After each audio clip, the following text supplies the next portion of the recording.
নিকাশি নালা পরিষ্কার করতে গিয়ে বিপত্তি। ট্যানারিতে নিকাশি নালায় নেমে কাজ করার সময় 3 জনের মৃত্যু। রাসায়নিক ও বজ্রে ভরা ম্যানহোল পরিষ্কার করতে নেমেছিলেন কেএমডি এর 3 জন শ্রমিক। ঘটনাস্থলে যান লেদার কমপ্লেক্স থানার পুলিশ।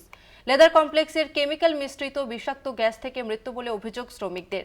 ঘটনাস্থলে যান রাজ্যের ও পুর নগরোন্নয়ন মন্ত্রী ফেরহাদ হাকিম। পাইপলাইনে কাজের সময় 3 শ্রমিকের মৃত্যু, বিষাক্ত গ্যাসে মৃত্যুর অভিযোগ। কলকাতার লেদার কমপ্লেক্স থানা এলাকায় ম্যানহোলে তলিয়ে মৃত্যু কেএমডি এর 3 জন শ্রমিকের। রবিবার সকালে তারা নিকাশি নালায় নেমে কাজ করছিলেন। সেই সময় 3 জনের মৃত্যু হয় বলে খবর। বিষাক্ত গ্যাসের থেকেই কেএমডি এর 3 শ্রমিকের মৃত্যু হয়েছে বলে পুলিশের প্রাথমিক অনুমান। পুলিশ দেহ উদ্ধার করে এনআরএস হাসপাতালে নিয়ে যায়। মৃতদের 10 লক্ষ টাকা করে ক্ষতিপূরণ দেওয়ার কথা ঘোষণা করেছেন পুর ও নগরোন্নয়ন মন্ত্রী ফেরহাদ হাকিম।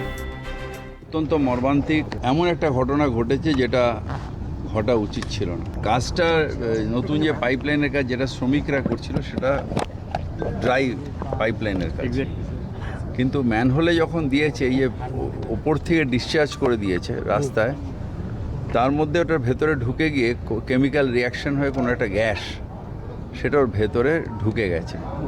ঢুকে একজন শ্রমিক মারা গেছিল, তাকে বাঁচাতে গিয়ে আরও 3 জন আরও 2 জন লাফিয়েছে। তার মানে তাকে ওঠা থেকে আরও 2 জন মারা গেছে। মুখ্যমন্ত্রীর নির্দেশ অনুযায়ী তাদের কম্পেনসেশন আমরা দেব।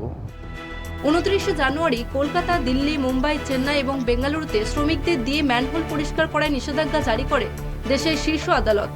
ম্যানহোল পরিষ্কার করতে গিয়ে মৃত্যু হলে 10 লক্ষ থেকে 30 লক্ষ টাকা পর্যন্ত ক্ষতিপূরণ দেওয়ারও নির্দেশ দেয় সুপ্রিম কোর্ট। তারপরেও কি করে শ্রমিকদের দিয়ে ম্যানহোল পরিষ্কারের কাজ চলছে সেই নিয়ে প্রশ্ন উঠছে। কলকাতা টিভি।